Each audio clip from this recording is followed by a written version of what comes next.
Assalamualaikum warahmatullahi wabarakatuh.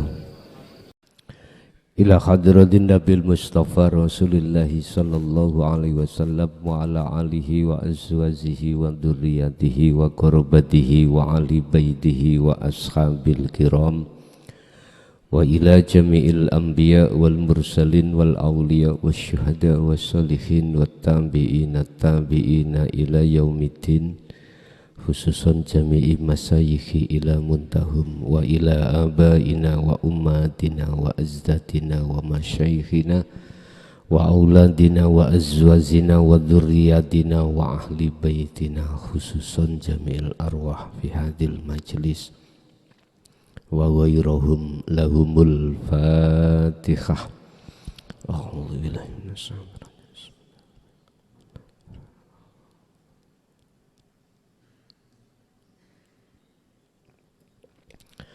Bismillahirrahmanirrahim. Hamdan yuwafi ni'amahu wa yukafi majidah.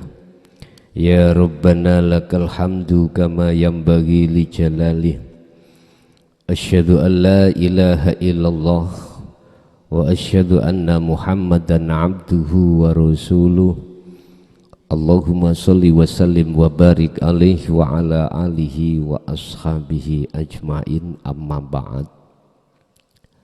Hadratil mukhtaramin, dumateng para alim ulama, sesepuh bini sepuh, tokoh masyarakat, tokoh agama sewilayah Kota Kediri, wabil khusus dumateng Hadratis Syekh Romo Yai Ahmad Zubaidi wa ahlihi wa zawjihi wa dzurriyyatihi wa talamidihi, jamaah ingkang rawuh hadirin rahimakumullah. Alhamdulillah, dalam kesempatan malam hari ini kita masih diberikan Allah satu inayah hidayahnya, sehingga kita dikumpulkan dalam satu majelis dalam rangka ta'lim muta'alim, yang pada malam hari ini kita akan membahas tentang ketika saat Allah membuka kemakrifatannya pada satu hamba, itu dengan cara apa? Apakah ada kaitannya dengan amaliyah-amaliyah atau yang lainnya? Nanti kita bahas kitab hikam terkait jika Allah mengenalkan dirinya dalam kurung makrifat, memakrifatkan satu hamba, niku kados pundi. Qala musannifu rahimahullah, idza fataha, tatkalani buka sapa Allah laka maring sira wijhatan ing wajah ruhaniyah jenengan,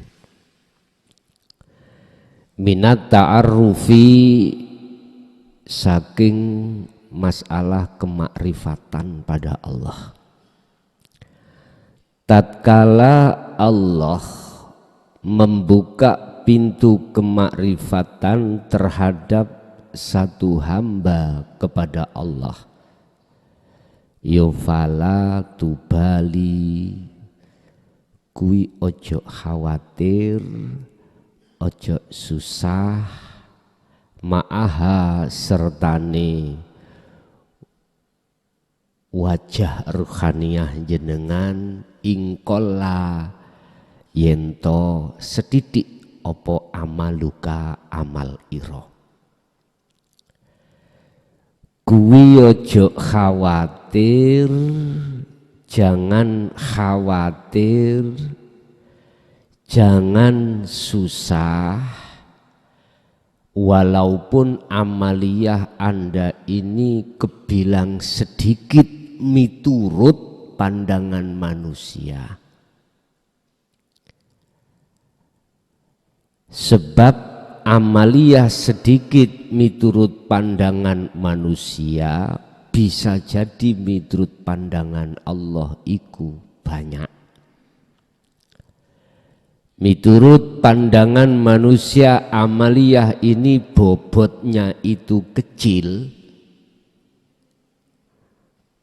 tetapi pandangan Allah bobotnya besar. Amaliyah apa itu? Husnul a'mal utawi bagus-baguse amaliyah fisik. Apa zikir, apakah sholat, apakah maca Quran dan lain sebagainya. Akmal iku nata iju husnil ahwal min qalbin zahidin.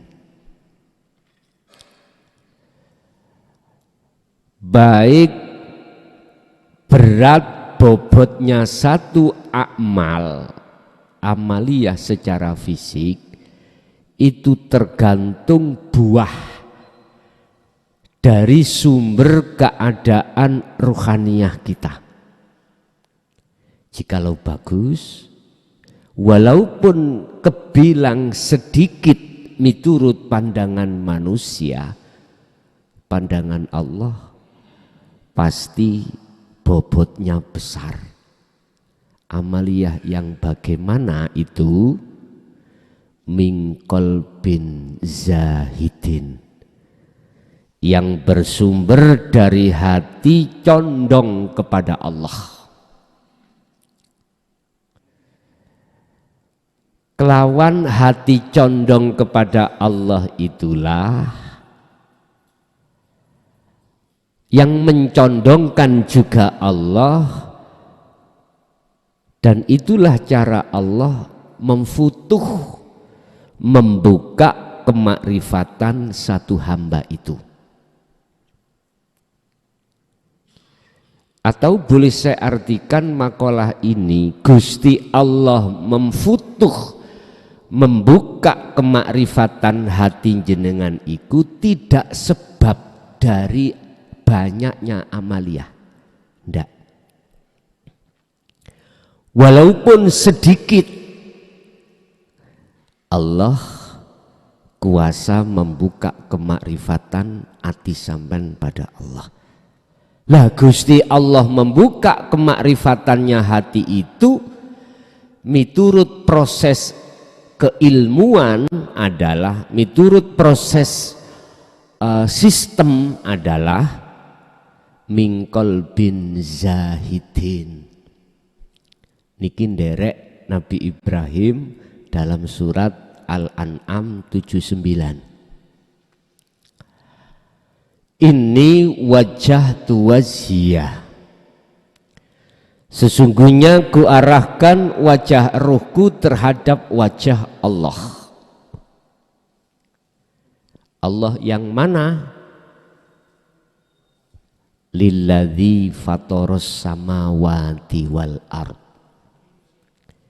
Itulah zat hidup yang menguasai, yang menciptakan, yang menggerakkan atas segala apa yang ada di langit dan di bumi.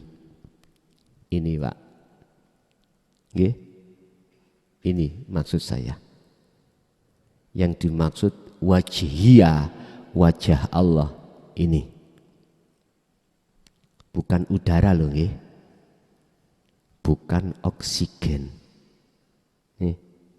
Inilah yang dimaksud Al-Quran, laisa kamislihi syai'un. Ketika menghadapkan wajah ruh terhadap wajah Allah, otomatis kuncinya jenengan itu ada di adzikru bisiril asrar yang muncul dari la ilaha illa anta.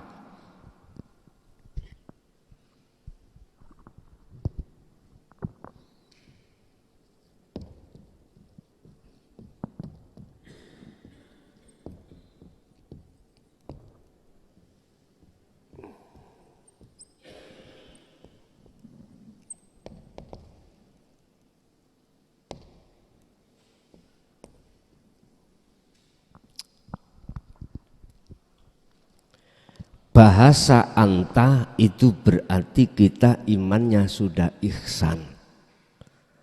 Anta kamu, kamu itu berarti dekat. Beda kalau la ilaha illa huwa, huwa jauh, dia. Merasa Allah masih jauh. Tapi ini kalau sudah anta berarti Allah dekat. Idza sa'alaka ibadi anni fa inni qaribun Muhammad, jikalau hambaku bertanya tentang aku, jawablah fa inni qaribun, saya dekat. Pak, Bu, ini ya. Ini kan gak bisa kita lihat dengan ainul basyariyah ini, tapi dengan ainul basirah. Mata hati yang disebut imanul haq, iman yang benar, kata Rasul adalah anta budallaha ka'annaka taroh, berarti ihsan. Bagus, udah benar. Iman yang benar adalah iman hanya pada Allah. Kalau saya bicara Allah, ini maksudnya Pak, bahasa umum adalah Rob, Tuhan.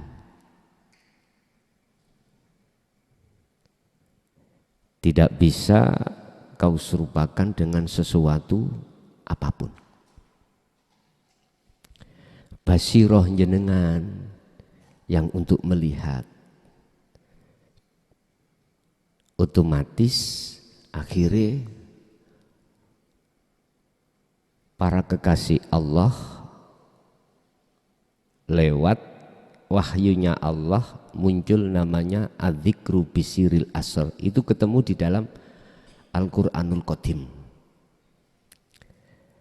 Untuk pendidikan kita di dalam su'aul basyirah wa ainul basyirah wa hakul basyirah, merasakan, mengimani, bertemu, melihat dan menyatakan. Amaliyah yang sudah jatuh pada ini Bapak Ibu, inilah Allah memfutuh, membuka kemakrifatan satu hamba kepadanya. Bukan karena banyaknya amaliyah. Sehingga di sini dikatakan walaupun amaliyahmu kelihatannya sedikit tapi berbobot. Jangan khawatir, jangan resah. Sebab Allah membuka kemakrifatan satu hamba itu tidak karena amaliyah banyak. Walaupun sedikit. In qalla amaluka, lamuno amalmu sedikit, jangan resah hatimu. Kita tidak resah manakala amaliyah walaupun jenengan iku sedikit bersumber dari hati mingkol bin zahidin, dari hati yang condong pada Allah. Hati yang condong pada Allah adalah hati yang ini wajah wajhiyah, mengarahkan ruhaniyah Anda dengan rasa, dengan iman yang muncul dari zikir, yang muncul dari kalimat tauhid la ilaha illa anta, baru bisa gaduk terhadap wajhullah, wajhiyah, wajah Allah. Walaupun sedikit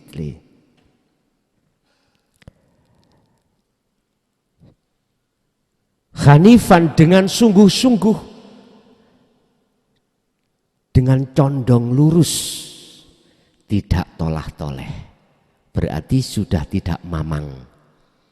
Bahasa Nabi Ibrahim ketemunya ayat 79 Al-An'am itu sebelumnya Nabiullah Ibrahim goyah. Pertama prosesnya bintang diterka Tuhan, bulan, matahari. Ini masih syirik khafi. Akhirnya tidak syiriknya ketemu Al-An'am 79. Wa ma ana minal musyrikin. Beliau didhawuhi Allah kalimat itu, wa ma ana. Di bahasa ini kayak yang berucap itu Nabi Ibrahim, wa ma ana. Dan saya tidak termasuk golongan orang yang musyrik. Jenengan wis gak musyrik melih. Karena sudah makrifat pada Allah. Artinya sudah tidak teringgapi syirik khafi. Mengapa demikian? Karena iman jenengan itu hanya pada Esa, pada Allah. Apapun jenengan tumindak amalia jasad, ruhaniyah sampean, imannya hanya Allah ini. Apapun lho Pak ini, tanpa kecuali. Sebab Allah sendiri sampun ditegaskan dalam Al-Qur'an, walillahil masyriqu wal maghrib. Walillahilan iku tetep kedue Allah. Opo al-masyriqu utawi makhluk jagat timur wal maghrib, makhluk jagat barat, sampak jagat barat, semuanya itu yang menciptakan, yang menguasai, bahasa yang menggerakkan adalah Allah ini. Berarti nggak ada yang lain. Itulah letak Allah tidak pernah berserikat terhadap siapapun dalam hal apapun. Itu kalau hati sampean sudah difutuh, dibuka Allah kemakrifatannya. Jadi Allah tidak membuka makrifat pada satu hamba dikarenakan amaliyahnya itu banyak, enggak Pak. Walaupun sedikit. Cuman pertanyaannya amaliyah yang bagaimana? Sebab amaliyah itu sumbernya dalam hati, keadaan itu ada dua Pak. Pertama mingkol bin zahidin, dari hati yang condong pada Allah,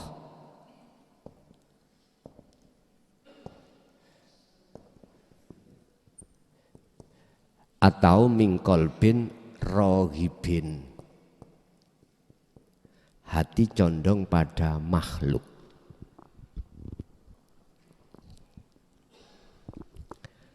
Sopo sing ngaji? Oh, delondongi muklason, berarti hati jenengan condongi pada makhluk. Akhirnya jatuhnya pujaan, pujian, penghambaan sampean datang makhluk. Iki tasik syirik khafi. Hati sampean harus dibuka futuhnya tentang makrifat dalam diri saya. Baik di dalam maupun di luar diri saya itu adalah Allah.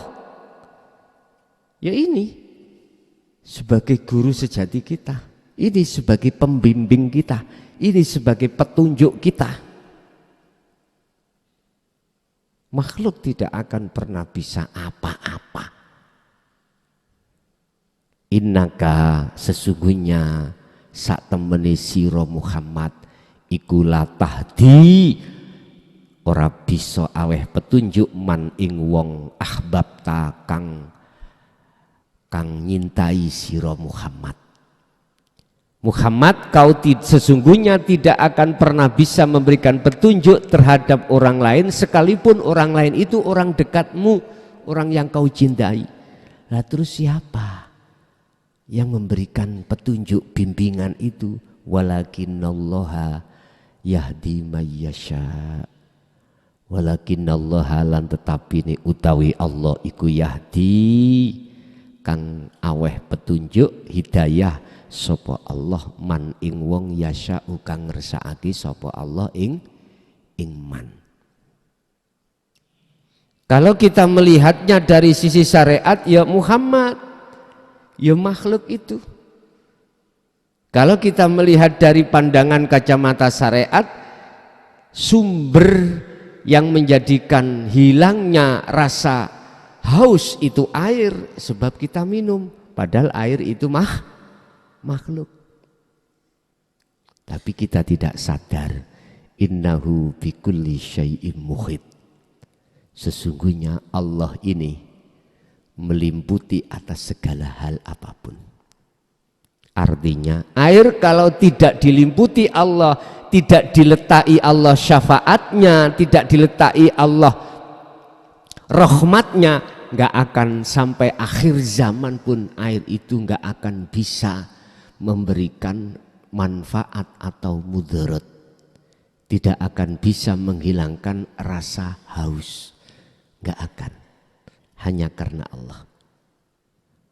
Lebih bagi jenengan hati yang sudah difutuhkan Allah, sudah dibukakan ke makrifatnya, ketika jenengan minum klik langsung pada Allahnya, imannya sampean.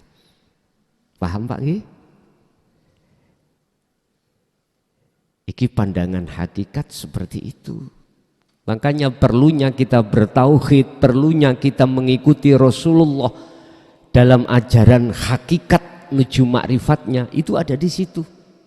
Supaya diri kita tidak terselimuti dengan syirik khafi.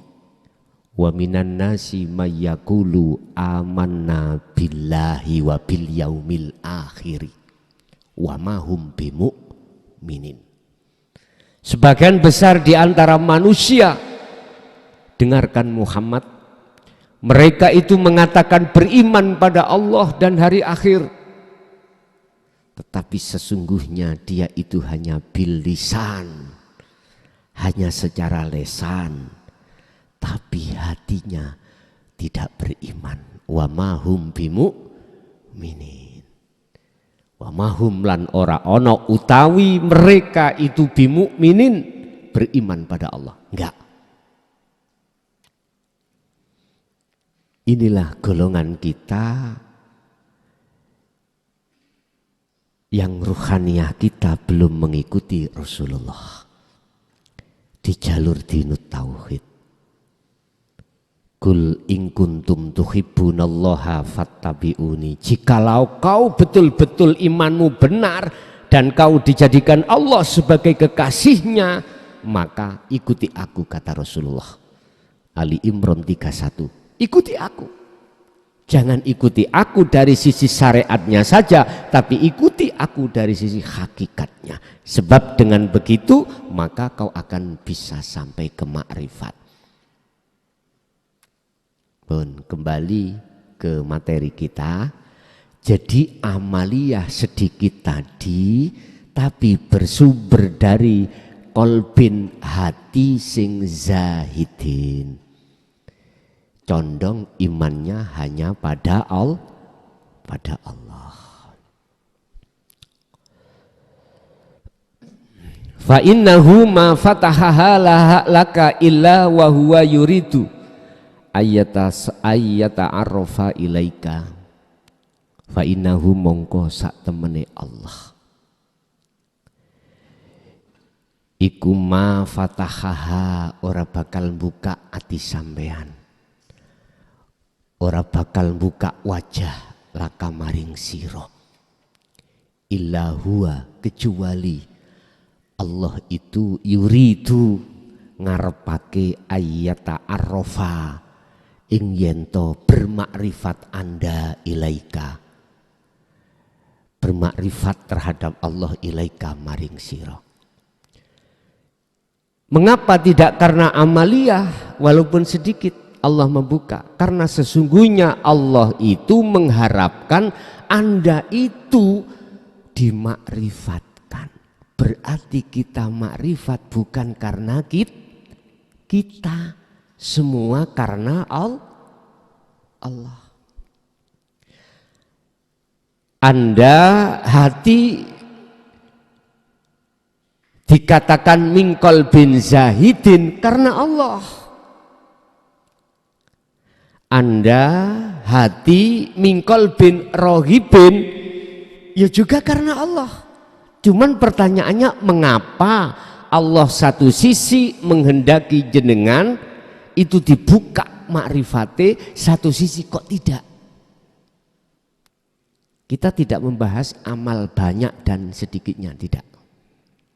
Mengapa satu sisi Allah itu memfutuh, membuka kemakrifatan hati jenengan padanya?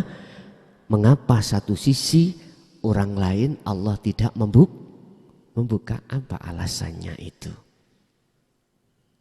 Gampang. Karena jenengan iki sami'na wa atokna. Yang tidak sami'na wa asoina. Persoalannya dari situ. Kuncinya ada di situ. Bahkan Allah katakan dalam satu ayat terhadap mereka yang tidak dibukakan pintu kemakrifatnya kepada Allah, khatamallahu ala qulubihim. Hatinya dikunci.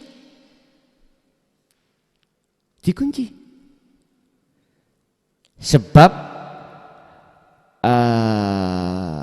diberi Rasulullah tausiah, diberi Rasulullah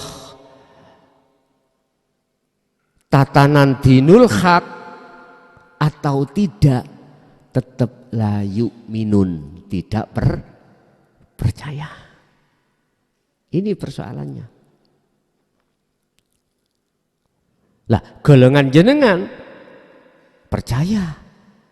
Bahkan kadang-kadang gini, mungkin sejarah kita masing-masing loh Pak.